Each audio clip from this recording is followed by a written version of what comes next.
Besoj që çdo njëri prej neve, kur ka lexuar ndonjë libër për sa i përket parëve tonë, gjeneratave të para, i ka rënë sy diçka e jashtëzakonshme, diçka e çuditshme për neve. Ajo ka qenë adhurimi i tyre, qoftë në Ramazan apo qoftë jashtë Ramazanit. Besoj që edhe keni dëgjuar shpesh për xhallarëve për rastet e tyre dhe gjendjen e tyre që e kanë pas me adhurimin, dhe normalisht kjo gjë na ka tërheq vëmendjen, edhe shpesh kemi pyetur se a është e vërtet kjo gjë apo jo. Derisa ka prej tyre të cilët kur kanë filluar me namazin nuk janë kthyer as në gjallën as në majtën e tyre, kanë qëndruar namaz me parulje të plot, derisa ka ardhur një blet e ka kafshu ose e ka piçku, ai nuk ka lëviz fare.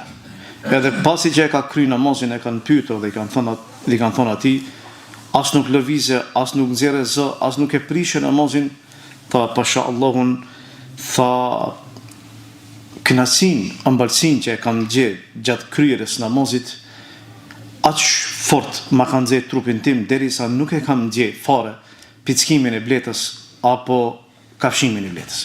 Ibrahim ibn Edhemi, një prej parëve tanë, asket i njohur, dietar i njohur, thoshte, ne kur kryem adhurim e nxjerrim një lloj kënaqësie që sikur ta kuptonin bijt e mbretërve do të na luftonin gjithë me shpatat e tyre.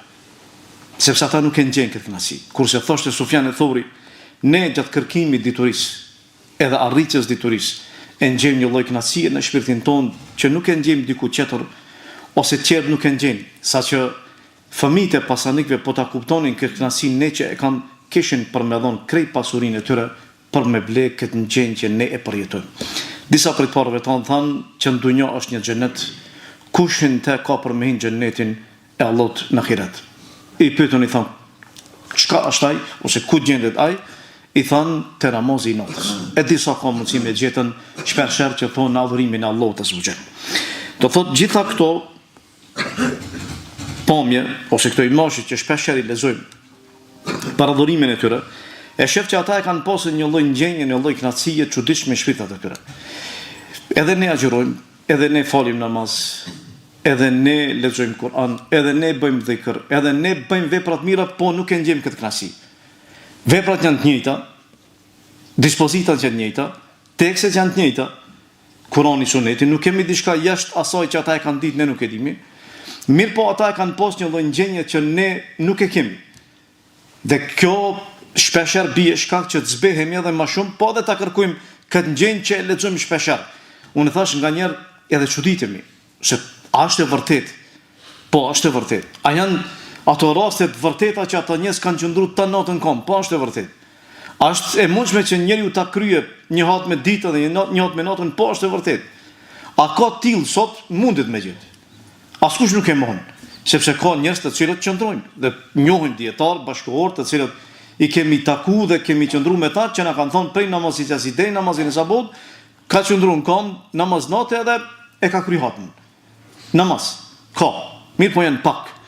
Po ne kur i lexojmë ata kanë qenë shumë më shumë se sa ne.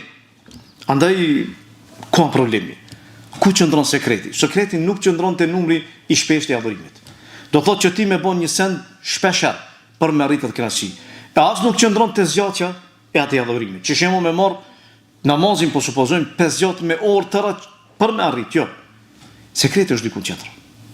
Sekreti është fillimisht te sinqeriteti për Allahun, dhe çështja e dytë është te madhërimi që e kanë pas ata në zemrat e tyre për Allahun.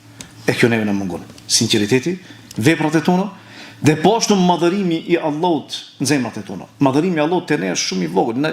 Ne madhërojmë Allahun shumë pak. Pse se ne kemi lënë hapësirë diku tjetër ta mbushë zemrën tonë jashtë dashurisë së Allahut azza wa jall. E ata nuk e kanë pas këtë synim.